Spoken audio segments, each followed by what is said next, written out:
5 ನಿಮಿಷ ಅನುಭವವನ್ನು ಮಾಡಲು ಬಯಸುತ್ತೇನೆ. ತಂದೆ ನೀನು, ತಾಯಿ ನೀನು, ಬಂಧು ನೀನು, ಬಳಗ ನೀನು, ನೀನಲ್ಲದೆ ಮತ್ತಾರು ಇಲ್ಲವೆಯ ಕೂಡಲ ಸಂಗಮ ದೇವ, ಹಾಲಲ್ಲದ್ದು ನೀನಲ್ಲದ್ದು ಅದು ನಿಮ್ಮ ಧರ್ಮವಯ್ಯ. ಶರಣಸತಿ ಇಲ್ಲಿಂದ ಪತಿ ಮಹಾದೇವ. ದೇವರು ಕಲ್ಲು ಮಣ್ಣು ಕಟ್ಟಿಗೆ ಒಳಗ ಇಲ್ಲ, ದೇವರು ನಮ್ಮೊಳಗನ ಇದ್ದಾನ. ಅದನ್ನು ನಾವು ಅರ್ಥಕೊಂಡಾಗ ಮಾತ್ರ ಮಾನವ ದೇವರಾಗಕ್ಕೆ ಸಾಧ್ಯ ಐತಿ. ಹೆಂಗಂತಂದ್ರೆ ನಮ್ಮ ಅಪ್ಪ ಬಸವಣ್ಣನವರ ಹೇಳಿದ 7 ಕಮಾಂಡ್ಸ್ನ ಫಾಲೋ ಮಾಡಿದಾಗ ಮಾತ್ರ ಮಾನವ ದೇವರಾಗಕ್ಕೆ ಸಾಧ್ಯ ಐತಿ. ಅವು ಯಾವಪ್ಪ ಅಂತಂದ್ರೆ ಕಳಬೇಡ, ಕೊಲಬೇಡ, ಉಸಿರುಡಿಯೂ ಬೇಡ, ಉಳಿಯಬೇಡ, ಅನ್ಯರಿಗೆ ಸಹ್ಯ ಪಡಬೇಡ, ತನ್ನ ಬಣ್ಣಿಸಬೇಡ, ಇದರ ಹೊಡೆಯಲು ಬೇಡ, ಇದೇ ಅಂತರಂಗ ಶುದ್ಧಿ, ಇದೇ ಬಹಿರಂಗ ಶುದ್ಧಿ, ಇದೇ ನಮ್ಮ ಕೂಡಲ ಸಂಗಮ ದೇವನ ವಿಶ್ವಪರಿ ಅಂತ ಹೇಳ್ಯಾರ. ಈ 7 ಕಮಾಂಡ್ಸ್ನ ಫಾಲೋ ಮಾಡಿದ್ರೆ ಮಾತ್ರ ಮಾನವ ದೇವರಾಗಕ್ಕೆ ಸಾಧ್ಯ ಐತಿ.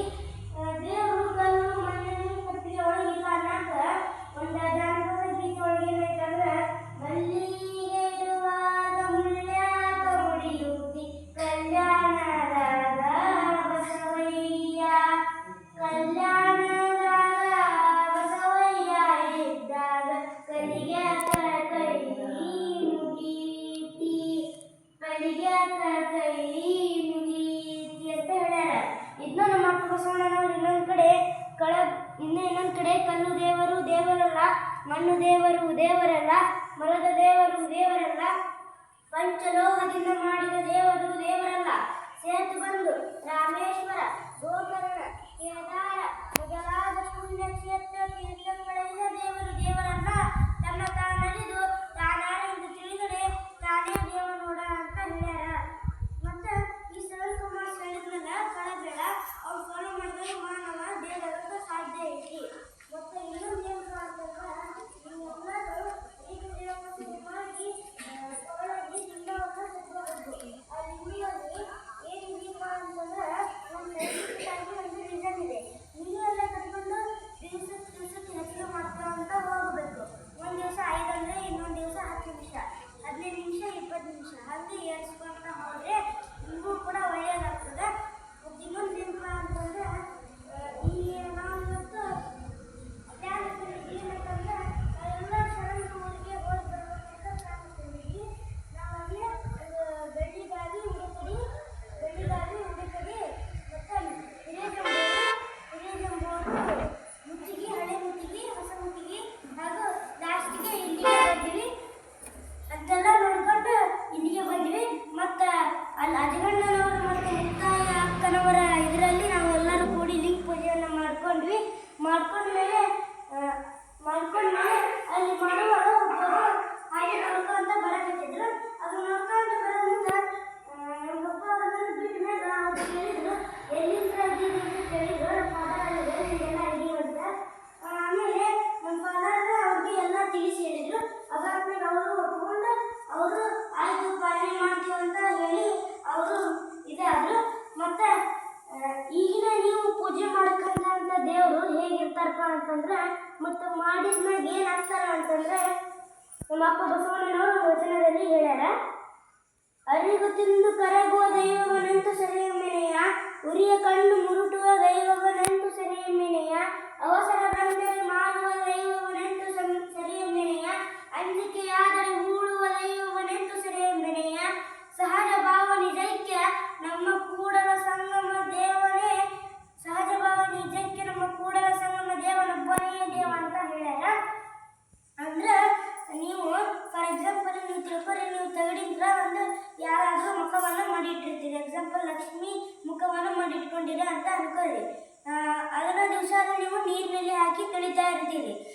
ದಿವಸ ನೀರಿನಲ್ಲಿ ಹಾಕಿ ತೊಳೆಯುವಲ್ಲಿ ಅದು ಒಂದು 3-4 ವರ್ಷದಲ್ಲಿ ಜಂಗ್ ಹಿಡಿದು ಅದು ಕೈ ಹೋಗ್ತದೆ. ಅದು ಜಂಗ್ ಹಿಡಿಯುವಂಥ ದೇವರಿಗೆ ದೇವರನ್ನಕ್ಕೆ ಸಾಧ್ಯ ಇಲ್ಲ. ಮತ್ತು ಪ್ಲಾಸ್ಟಿಕ್ ಇದ್ರೆ ದೇವರು ಗಣಪನ ಮಾಡಿಸಿಟ್ಟಿರ್ತೀರಿ. ಆ ಗಣಪನ ಏನಂತಂದ್ರೆ ನೀವು ಬೆಂಕಿ ಮುಂದೆ ತಗೊಂಡೋದ್ರೆ ಸುಡುತ್ತೆ ಅಂತ ಸುಡುವ ದೇವರನ್ನ ನಾವು ದೇವರನ್ನಕ್ಕೆ ಬರಂಗಿಲ್ಲ. ಮತ್ತು ಇನ್ನೊಂದು ಏನಪ್ಪ ಅಂತಂದ್ರೆ ಗಣಪತಿ ಹಬ್ಬ ಎಲ್ಲರಿಗೂ ವ್ಯಾಪಾರ ಆಗ್ಬಿಟ್ಟೈತಿ. ಮತ್ತು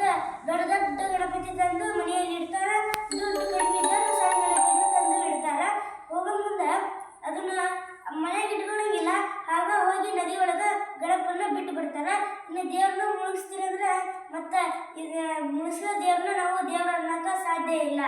ಮತ್ತು ಇನ್ನೊಂದು ಏನಂತಂದ್ರೆ ನೀವು ನೀವು ಯಾವ್ದಾದ್ರು ಬಂಗಾರ ಬೆಳ್ಳಿದನ್ನ ಮಾಡಿಟ್ಟಿರ್ತೀರ. ಆ ಬೆಳ್ಳಿದನ್ನ ನೀವು ದುಡ್ಡದ ಕಷ್ಟ ಬಂದರೆ ನೀವೇನು ಮಾಡ್ತೀರ, ಅದನ್ನು ಮಾಡಿಬಿಡ್ತೀರಿ. ದೇವ್ರನ್ನ ಮಾಡಿ ದುಡ್ಡವನ್ನ ನೀವು ದುಡ್ಡು ತಗೊಂಡು ನಿಮ್ಗೆ ಏನು ಪರಿಹಾರ ಇರ್ತೈತಿ ಅದನ್ನು ನೀವು ಕ್ಲಿಯರ್ ಮಾಡ್ಕೊತೀರಿ. ಮತ್ತು ಅಂಜಿಕೆಯಾದರೆ ಹೂಳುವ ದೈವನೆಂದು ಸೆರೆಮನೆಯ ಅಂಜಿಕೆಯಾದರೆ ಹೂಳುವ ದೈವನೆಂದು ಸೆರೆಮನೆಯ ಅಂದರೆ ನಾವು ಮೊದಲು 2 ವರ್ಷದಿಂದ ನಾವು ಬಸವ ತತ್ವದಲ್ಲಿ ಇದ್ದಿದ್ದಿಲ್ಲ. ಅವಾಗ ನಮ್ಮ ಫಾದರು ಒಂದು ನಾಗಪ್ಪನ ಮೂರ್ತಿ ತಂದಿದ್ರು. ಅದಕ್ಕೆ ನಮ್ಮ ಅತ್ತಿಗೆಯರು ಏನು ಮಾಡಿದ್ರು, ಅಂತ ಹೇಳಿ ನೀ ತಂದಿದ್ದಕ್ಕೆ ಮತ್ತು ನೀನು ಕೆಟ್ಟದಕ್ಕಂತ ಹೇಳಿದ್ರು. ಅದಕ್ಕೆ ನಮ್ಮ ಫಾದರ್ ಹೌದು ಅಂತೇಳಿ ಎಲ್ಲ ತೆಗೆದು ಹೋಗಿಲ್ಲ, ಆದರೆ ಎಲ್ಲೇ ಇಟ್ಟು ಬಂದರು. ಮತ್ತು ಅವ್ರಿಗೆ ಕೊಟ್ಟು ಬಂದರು. ಹಿಂಗೆ ಮತ್ತು ಕೆಲವೊಬ್ರು ಏನು ಮಾಡಿಬಿಡ್ತಾರೆ, ಹೌದು ಇದು ಕರೆ ಅಂಥೇಳಿ ಅಕಸ್ಮಾತ್ ಏನಾರು ಆಗಿರ್ತೈತಿ ಅದನ್ನು ದೇವ್ರ ಮೇಲೆ ಹಾಕಿ ಇವನೇ ನನಗೆ ಇದನ್ನು ತಂದಿದ್ದಕ್ಕೆ ಮಾಡ್ಯಾನ ಅಂತ ಹೇಳಿ ಉಗಿದು ಬಿಡ್ತಾರೆ. ಇಂಥ ಉಗಿಯ ದೇವರಿಗೆ ನಾವು ದೇವ್ರ ಅನ್ನಕ್ಕೆ ಬರಂಗಿಲ್ಲ.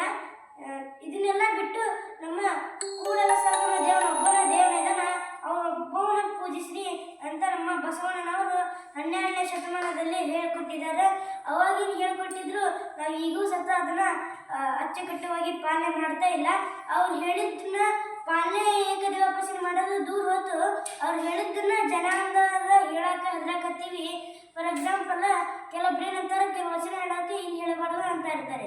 ಯಾವಪ್ಪ ಅಂತಂದರೆ, ಕಟ್ಟಿದ ಲಿಂಗವ ಕಿರಿದು ಮಾಡಿ ಬೆಟ್ಟದ ಲಿಂಗ